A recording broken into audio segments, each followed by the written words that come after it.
নমস্কাৰ বন্ধু বান্ধৱীসকল, আশা কৰোঁ আপোনালোক সকলো ভালে আছে। মই ভালে আছোঁ। আজিৰ এই নতুন ব্লগটোত আপোনালোকক মই ক'বলৈ ওলাইছোঁ জ্ঞানৰ পৰিসৰৰ বিষয়ে।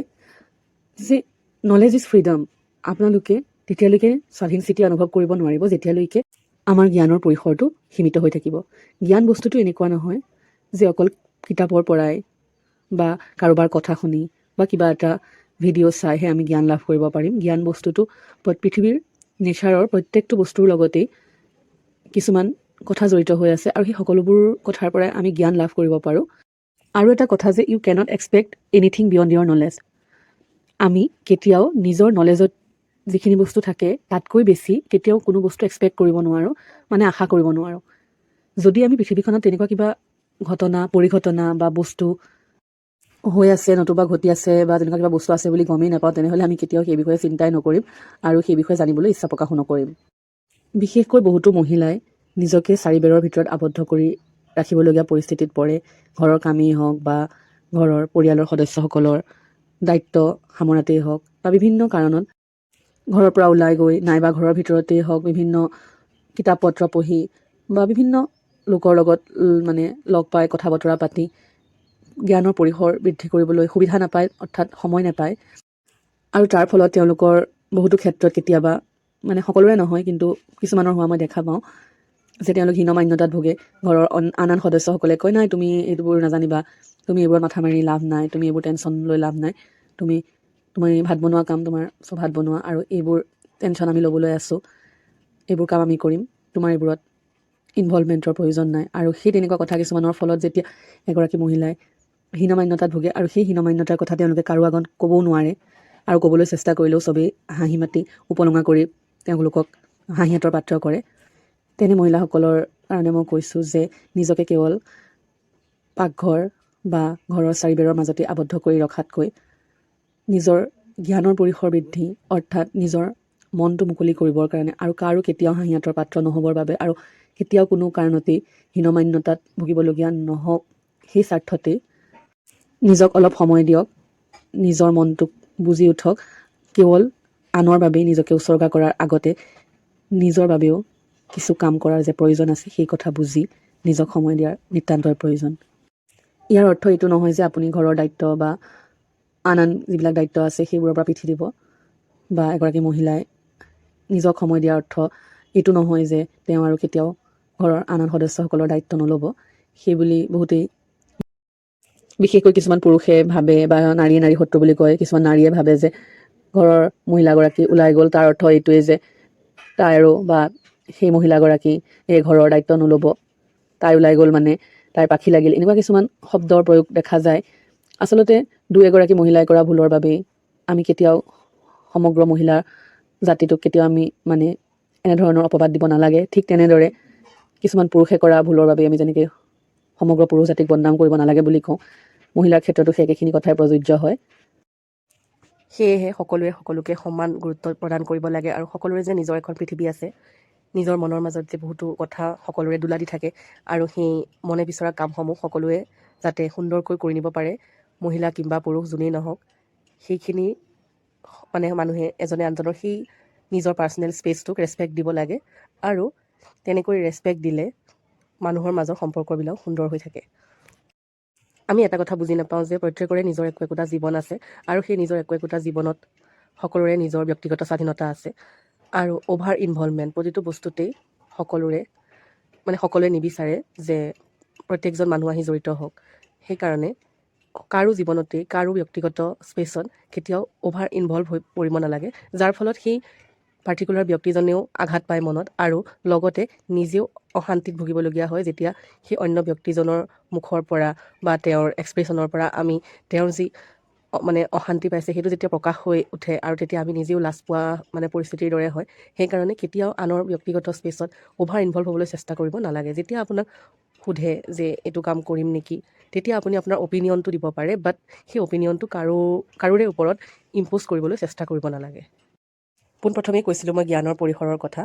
জ্ঞানৰ পৰিসৰ সকলোৰে সমান নহয়, সেয়েহে নিজেই কিবা এটা বস্তু বুজি উঠিছে বুলি আনেও যে বুজিব লাগিব তেনে কোনো কথা নাই। আৰু সেইকাৰণে নিজৰ ব্যক্তিগত চিন্তা ভাৱনাবোৰ আনৰ ওপৰত ইম্প'জ কৰিলে অন্য ব্যক্তিজনেও অশান্তি পায়।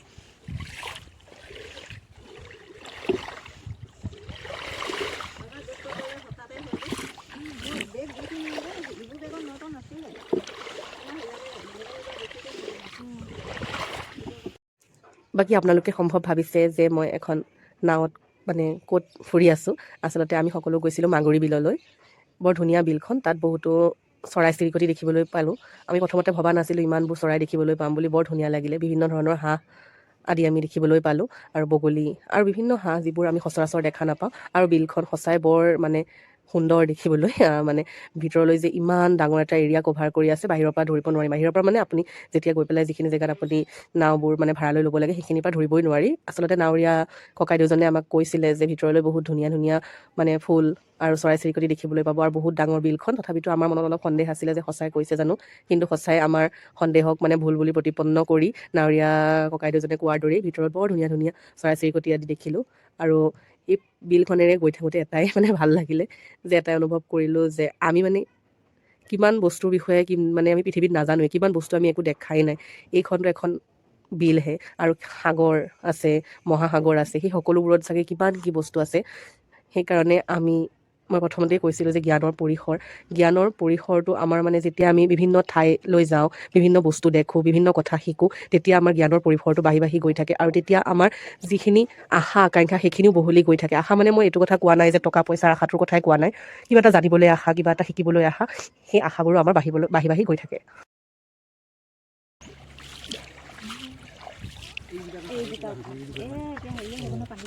মই যে কৈছিলোঁ হাঁহৰ কথা, সেই হাঁহ দুটি চাওকচোন ইমান ধুনীয়াকৈ গৈ আছিল। আৰু মানে ওচৰৰ পৰা চাবলৈ মন আছিল, কিন্তু মানে হাঁহ দুটা বহুত দূৰলৈ গুচি গ'ল। তথাপিতো মই জুম কৰি পেলাই কেমেৰাত কেপচাৰ কৰিব চেষ্টা কৰিলোঁ আৰু আপোনালোককো দেখালোঁ।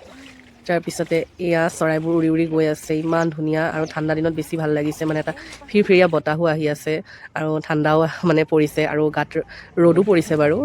মানে মুকলি জেগা ন, কাষততো ইমান ডাঙৰ গছ বন নাই।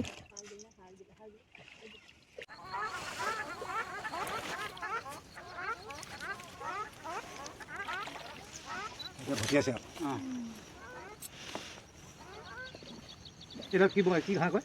দল ঘাঁহ।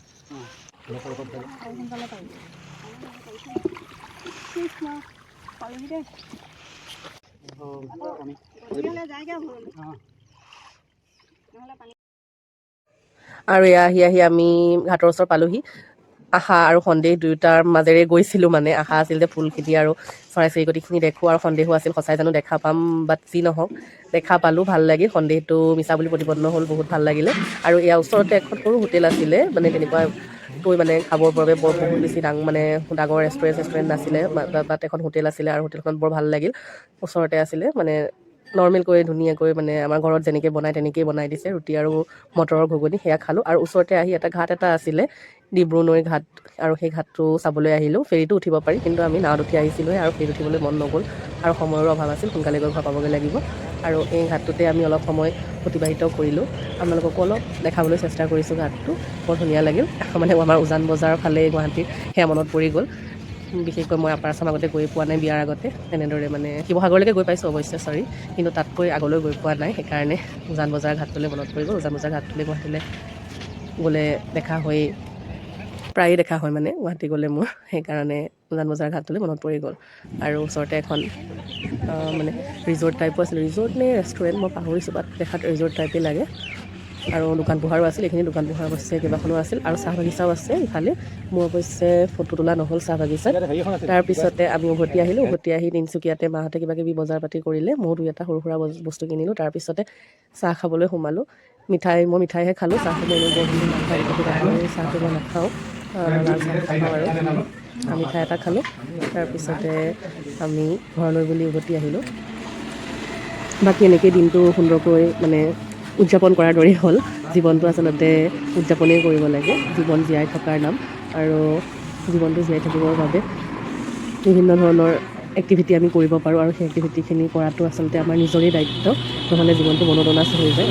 মানে মনোটোনাছ জীৱনটোত নিজৰ ভাল লগা কিছুমান কাম কৰি পেলাই যাতে লাইফটো এক্সাইটিং হৈ থাকে, সেইটোৰ বাবে চেষ্টা কৰিব লাগে। আৰু মই কেইদিনমান আগতেই মানে পিঠা বনাইছিলোঁ। পিঠা মানে আৰু ৰুটিৰ মাজত চেনি দি পেলাই বনাইছিলোঁ।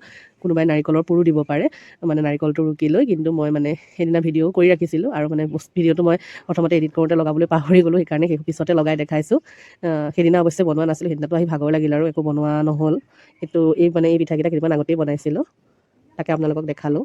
অৱশ্যে মাগুৰী বিল চাই পেলাই আমি ডিগবৈ এখন পাৰ্কত সোমাইছিলোঁ, বৰ ধুনীয়া আছিল। তাত ভিডিঅ' কৰা নহ'ল আৰু ভাগৰ লাগিছিল যে। তাৰপিছত আমি পিছদিনা উভতি আহিলোঁ, মই নগাঁৱলৈ আহিলোঁ, তেওঁৰ লগতে আহিলোঁ। তেওঁ মোক নগাঁৱত নমাই থৈ পেলাই আবেলি ফ্লাইট আছিল গুৱাহাটী বিমানবন্দৰৰ পৰা, তেওঁ মুম্বাইলৈ গ'লগৈ। আৰু এনেদৰেই আজিলৈ ভিডিঅ'টো শেষ কৰিলোঁ। ধন্যবাদ।